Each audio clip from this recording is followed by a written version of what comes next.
Well, it's vice grips or pliers, and pliers for a wrench for a hammer's everything else. It just don't seem to make much difference. I sure do like him, but he's hard on equipment.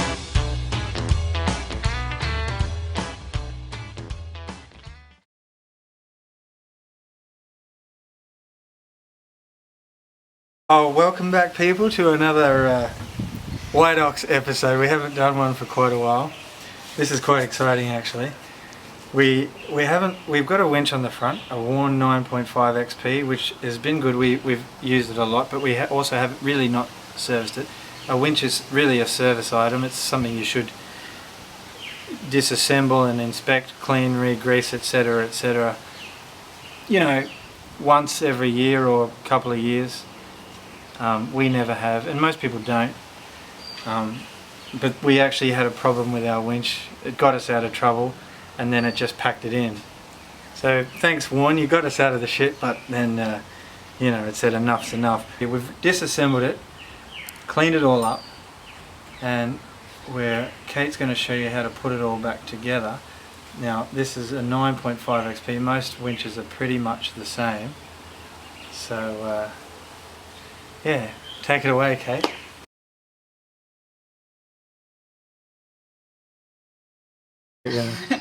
Alright, g'day. We've also taken apart the Planetary gear system. This is it all nice and sparkly clean. We're going to put it all back together for you before we grease it up and do it for real. Okay. So,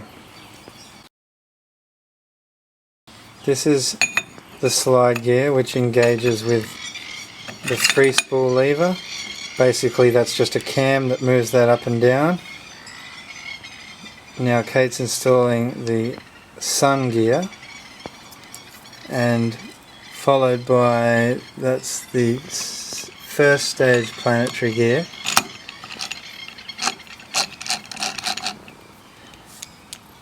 Second stage planetary gear. So there's a little bit of dicking around to try to get these to engage, because it's got to engage with the spline in the middle and the splines on the outside. Now if you just pull that up a little bit, Kate, you'll be able to turn that. So as you can see, there's already a significant gear reduction there. And then we go to a third stage, which engages with that spline in the middle as well as the ring gear on the outside. And this is even more of a fiddly thing to get in, because everything's got to engage with everything else. Kate's nailed it though, pretty much. A few moments later. Okay, so she's got it. A little bit of persuading there. This is the gear that's actually driven from the drum. So as you can see here, hold that up, Kate. That drum is splined to fit on there. So actually I should say the gear drives the drum, not the other way around, but anyway, and that's it. So that's pretty much how to assemble your gear system. Now obviously we just did that without grease, which wouldn't be ideal. It's a little bit cleaner. Right, well, this is the beginning of assembling the worn 9.5 XP. Now this housing and this housing are two separate housings. All we've done is line them up, put some bolts in, use some RTV to seal that, because we want to seal this up pretty well to try and avoid any water getting in. So that is a good place to start. We're just starting a full rebuild. We're not going to bother showing you the tear down, because that's basically just the opposite of the rebuild. If you want to do a tear down and just watch the video backwards. Obviously we've taken quite a long time to clean these up, as you can see, and we're now going to be rebuilding this with grease, which you didn't see on the last video. A lot of degreaser to get these all nice and clean. We've actually had these for a couple of weeks now, I guess. And you can still, they're starting to corrode slightly. There's a bit of pitting and stuff on there. I don't know if you can see that. So this is the actual worn recommended grease. This is Aeroshell. 64. Anyone who's in aviation will recognize this 33 MS. It's grease 33 with molybdenum disulfide. They now call it 64. It's what Warren recommends. Now, you don't have to use Warren's recommendation for grease, but I will say something. MS33 or 33 MS, Aeroshell 64, whatever you want to call it, is a moly grease based on grease 33, and it's quite thin. It's actually a fairly thin grease. In fact, I think the National Lubricating Grease Institute number for it is 1, so it's like a fairly thin grease, and that's actually important. So it doesn't matter if you use Aeroshell 64 or not, but it does matter, I think, that the grease is a fairly, you don't want a thick heavy grease like this is a synthetic grease. You don't want anything like wheel bearing grease or just a thick grease. It should have a molybdenum added because that's really good for gear sets and things like that. And one of the reasons for that is this gearbox, when you flip this lever into free spool, all these gears just then need to be able to turn. You're going to be back driving the gears, and if you've got too much grease in there or if it's too thick, that's what causes really difficult free spool issues, right, Kate? As you know, and we know, we've discovered. You don't want that. It's really tiring trying to pull a winch up a hill. It feels like extra weight. It's really just extra resistance from the grease, so you do need something that is So and I guess the trick here is to use a reasonably thin grease, hence why we've actually gone with the proper recommendation from Warren, and to use it reasonably sparingly, but enough, of course, that everything gets lubricated sufficiently. In particular, be careful with this one. This is actually the sliding ring that engages when the lever is in free spool. This sliding ring sits out here. See if we can show you that. And spins in there just like that. When it's free spools engaged, using this little cam on here pushes this gear in and locks it in there, kind of like that. But in the free spool position, if there's two, Warren actually mentions in the literature not to grease this too much, very sparingly. That there should go outboard, and this basically, if you can imagine, when this is in, that cam rides in there, and as you turn it, it moves it inboard and then moves it outboard. Fairly simple. You will want a little bit of lubrication in there, but yeah, not too much. So let's have a crack at that. Is there another kind of grease that people can use if they don't? Well, I would recommend, the grease viscosities are measured in a thing called NLGI, National Lubricating Grease Institute. Believe it or not, there is one. And they have a rating from 0 to 6, I believe.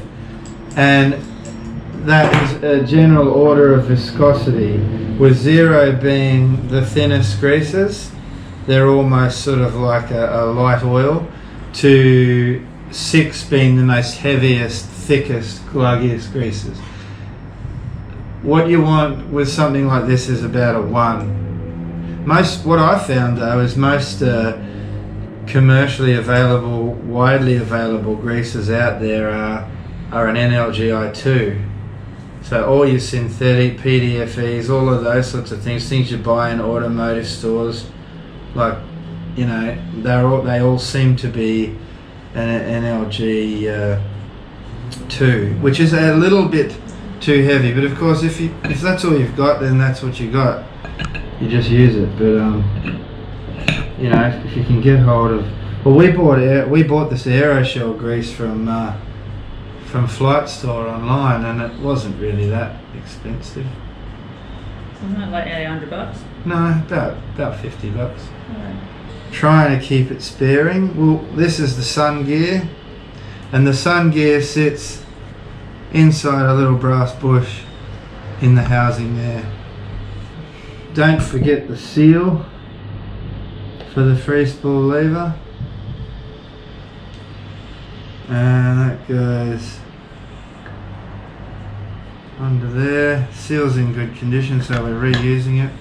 We never found actually any issue with water ingress this particular time, so we're pretty happy with the gearbox side of things. The motor, that's a different story, but so just, you can easily check when you install your free spool lever. You can probably see that now. There we go, engaged. That's engaging these teeth in the teeth that are fixed inside the housing, and if I move that, we're now in free spool, so we can now rotate that. So there's that on top, and the free spool lever is just held in place by a 5/32 Allen bolt that goes in here at the back side of the worn motor housing. So I'll show you how I would recommend greasing it based on previous experience. This is only something I've learned, but just grease these wheels. Also, I remember you saying we had to get it really thick in here. I know, and that's again based on experience now, or yeah, you live and learn. I mean, you know, normally that would be the case, and it wouldn't hurt normally, and it certainly doesn't hurt when the motor is driving. So last time we really tried to pack in the grease, and it's what I'm certainly used to, like really trying to pack in grease. So when you're greasing bearings and stuff, you really want to make sure it's properly in there, and it's quite, I think, counterintuitive to me to be making sure that you don't over grease these things, and it's really knowing how much is enough, but not going, you know, overboard with it. So I think because when you're free spooling or trying to pull it out, too much grease makes it really, really difficult, and apparently, according to Warren, is unnecessary. Yeah, but it is difficult to. It's not a high load, this gear set, and it's not a high speed, and I think that is plenty sufficient. So we've got enough grease on these spines here, and we've got, that's okay, it cleans up right. We've got grease on these here, but they're still spinning pretty freely, and I think that's really what you want to see, you know. So there, sun gear. What comes next? Don't forget the seal. That show them. So this idea of this seal is it runs that way with this little lip, and this third stage planetary gear actually sits on top of it. It sits like that, and the seal is just so that these parts here, it sort of gives that something to run on, basically. So it's actually a nylon thingamajig. To use a technical term. Yeah. So I'll just use the brush to put a little lick of grease on there, and we'll do the same with the outer ring. Right. Yeah, so your first stage goes in, and followed by, You guessed it. second stage. These are easy to figure out which one is which because they puzzle into each other, and one will go, they only go one way. Yeah, that's right. And then, so you want this little seal here. I guess it wouldn't hurt to run a little tiny bit of poo around it. And as I said, you want it facing that way. That flat surface sits at the bottom, and because this third stage planetary gear sort of runs along there, and that basically stops it being able to make contact there. So here's our third stage, straight in, and Can be fiddly trying to get it in because you have to get all the gears to match up at once. so we get that in there. Shouldn't be hard. We'll see how it goes. There you go.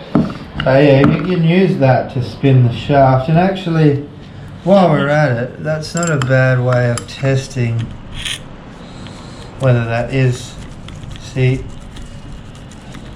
yeah, so it's probably gonna be a lot harder to over grease it if you use the right grease in the first place. We're hoping that that is gonna make our free spool a lot better. So this, by the way, is the this is a sort of a floating gear, and this splines onto the inside of the third stage gear. So this is the final drive essentially gear, and the other side of it splines to your drum. So this is directly what couples the gearbox to the drum. And yeah, as Kate's saying, if you wanted to check whether your winch is going to be reasonably okay, because we're trying to make sure that we don't over grease, you should be able to turn this. Now it will be difficult, but you can see I can turn that. That should mean that when it's back together and we've got the drum, it should be pretty easy to free spool. With the leverage that you get with the drum and the rope and so on, like you get a lot more leverage there, whereas obviously this is quite a small, tight space. Yeah, hopefully that will mean that it's a good sort of tension to make sure that it doesn't, you know, just come flying out, but it's not a mammoth effort to get it out. Yeah. So anyway, that's pretty much it. That's greasing up and reassembling your planetary gear system. Yep. That's